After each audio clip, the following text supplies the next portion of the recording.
A scion of many worlds. I see the assassins have succeeded. The dignitary says the moment Jasper enters the room. He pauses to process the connotations of that statement for a moment before sighing. Gonna be one of those days.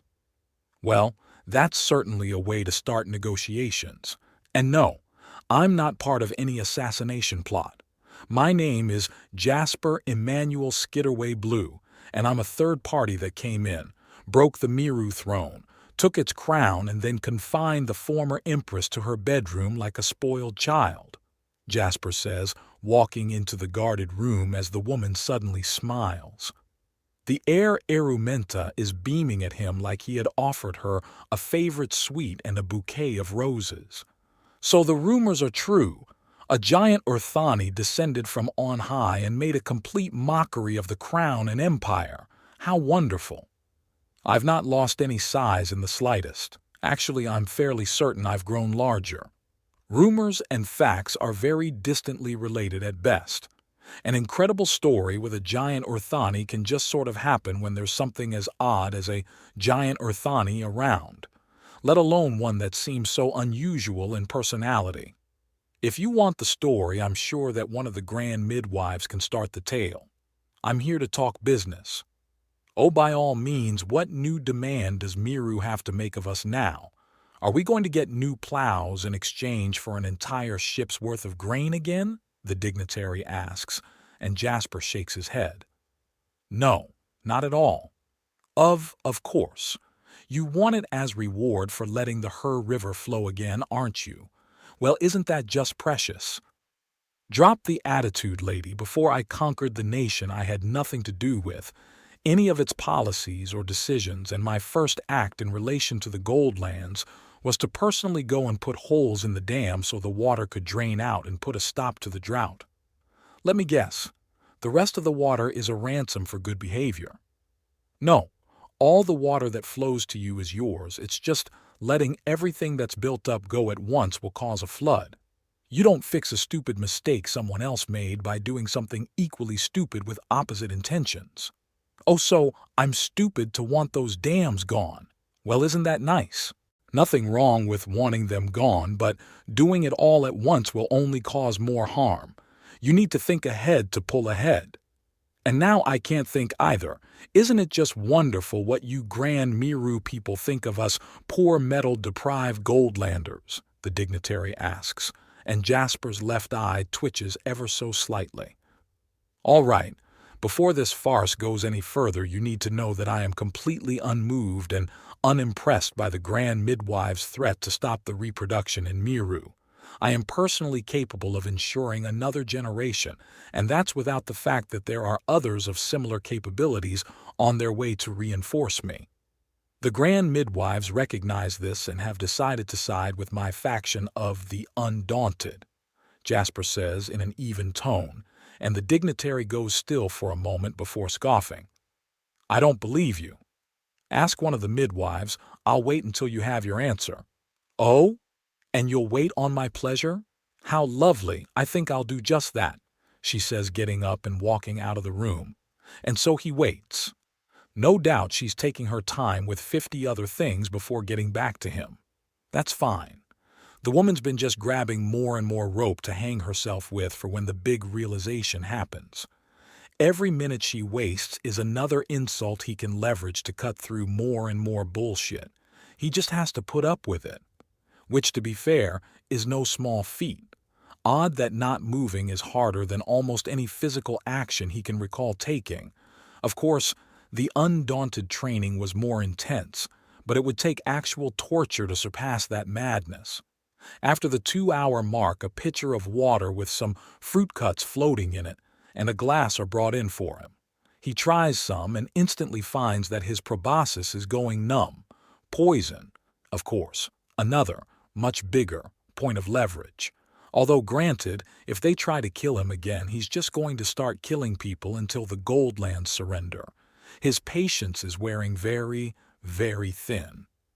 With nothing better to do, he sticks his proboscis back into the drink without drinking anything, and gets a feel for exactly what kind of poison it is. It takes him nearly a half hour to puzzle it out. Some of the fruit juices have deliberately been allowed to fester. This has changed the chemical makeup of the fruit juice to something inedible and not unlike alcohol, but absolutely foul.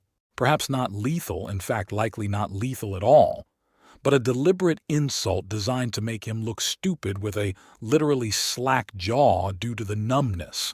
Thankfully, at his size, it's just a loss of feeling in his unusual body part. It doesn't actually travel beyond the pointed hose that has replaced his tongue, so he slowly drains the glass, then the entire pitcher, slowly stabbing the bits of previously floating fruit to eat, peel and all. He then contemplates the pins and needles feeling as sensation returns to his proboscis and starts to wish he brought a book or the communicator. Either one would be a godsend. Then there's a sense of outright panic from not too far away. He hears an exclamation of shock at the edge of his hearing, and there's some fast talking he can't quite make out in response. It seems that the dignitary has finally bumped into a grand midwife and decided to ask her about him, possibly out of personal amusement. There's the sound of sprinting, and the door is thrown open by the dignitary, who openly stares at him. "Please come in. Have a seat. Do not talk, because first you need to understand the many, many mistakes you have made by playing your little games," he says, gesturing to the seat she used earlier. She walks in with a somewhat shocked expression on her face and reveals that a Nagasha woman wearing a white coat is slithering up fast. No doubt the reason was based on doctor precedent, but the grand midwives wore white lab coats in the field, made them fairly easy to spot in a crowd. "It is you, the Starborn," the Nagasha exclaims. I'm going to have a talk with you after this to figure out exactly what you ladies have been saying about me," he notes calmly. "Oh, certainly. I'm at your disposal, my lord." "Relax, I'm not going to hurt anyone unless I'm forced to. I'm not unreasonable," he says before turning to the dignitary and heaving a sigh. "You know, it seems to be the tragedy of Lacrin that the people upon it all suffer from short-sightedness. There's an epidemic of it. The grand midwives have expressed their power far too fiercely and force people to find new ways around them, both using up all of their political capital and tying their hands when ways were found around them. The mountain clans are reckless indulgers of their personal desire and seem to have only placed themselves in a position where things don't get any worse for them by accident. The Orthani tribes are too disunified and too timid to get anything done, dispelling their fear short-term and all but guaranteeing that they suffer more in the long term. The Miru Empire and Greenstone Alliance are two halves of the same coin, the type to cut off their noses to spite their faces. The Bright Dawn Archipelago is all but begging for attack even as they close the noose around their own neck. Jasper explains at length before sighing again. "And now we come to you of the Goldlands, spiteful, insulting, and just as short-sighted as the rest of the idiots. You have insulted me on numerous occasions when the sum totality of my actions towards the Goldlands have been positive. I have undammed the Her River. I have conquered the short-sighted idiots who have treated you in horrible ways. I have come bearing treasure to pay for your goods. In return, you have twisted my words into a mockery. You have deliberately insulted me by forcing me to wait without cause. You have attempted to do me physical harm with poison, and now you think that you can worm out of the consequences of your actions." Now she's merely glaring at him. Whatever fear she had before has burned away into spiteful rage. "Now, if you want me to be your enemy, fine. But I conquer my enemies, I don't ignore them. We can bargain as friends or foes, please make your decision." "You think I'm threatened by you?" the dignitary demands, and Jasper quirks an eyebrow. "I do not know. Many people on this world are completely irrational." "Are you threatened by me?" Jasper asks, not moving at all as he looks upon the petty dignitary. "Do I make you feel unsafe?" "Lord Blue, the Nagasha midwife states, and he regards her. Perhaps we should take a short recess so we can all regain our tempers. I'd like to finish this negotiation during my lifetime. It took her 2.5 hours to merely speak with you. If I let her leave the room, she may very well never return, Jasper remarks before turning back to the dignitary. That is what is known as a consequence. It is when others, or even reality itself, reacts to your behavior. You have proven the sort to go wandering and waste my time when allowed out of sight. So we will be concluding our business as swiftly as practicality allows. And what will the consequences of your current acts be? The dignitary challenges. Seeing as how this planet appears addicted to short-term satisfaction over long-term stability, I presume that it will force negotiations to either end or even a war declared. However, such things will, in fact, not be a detriment to me. This is just the most straightforward way of breaking the growing famine in Miru. I have other, much more enjoyable methods, however. I'm already developing a bit too much of a divine reputation as it stands. I do not like the worship and conjuring foodstuffs from nowhere, and causing a dozen harvests within minutes will no doubt add to that reputation. To say nothing of the very entertaining option of simply hunting down some of the larger and more violent beasts upon the world and availing Miru of their flesh. With proper drying techniques that any half-trained water aramenta knows, it's trivial to preserve food over a very long period. Then why haven't you done that already? If dealing with me is such a chore, why haven't you simply done these miracles and ignored us? Because the reaction to my performing these miracles would be increasingly irritating over a longer period. So I avail myself of more tedious and inefficient mundane methods to avoid the useless adulation. This is me thinking long-term rather than short-term.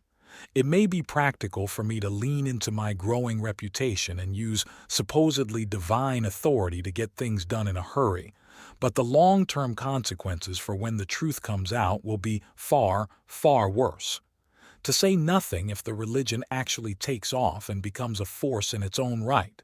Too many lives have been lost due to religious extremism, to say nothing of zealous cults.